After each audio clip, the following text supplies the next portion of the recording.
This is the Saxdor 320 GTO, available at the Cannes Yacht Show at 219,000. So let's check out what the GTO has to offer. So starting aft, we have good walkways through on either side with a good bathing platform, and we're met with the Mercury L6 Verado.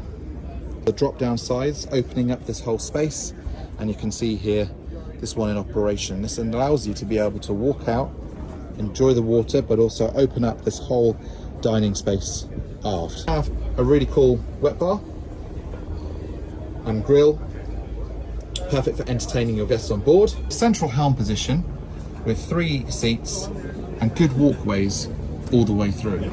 Met with a Simrad glass bridge, their information display, and you have a good windscreen wraparound as well.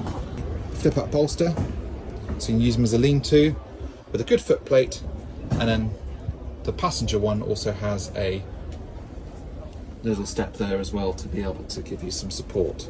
Moving into the cabin, we have a really nice and airy space here, lots of natural light coming through with a good sized double bed.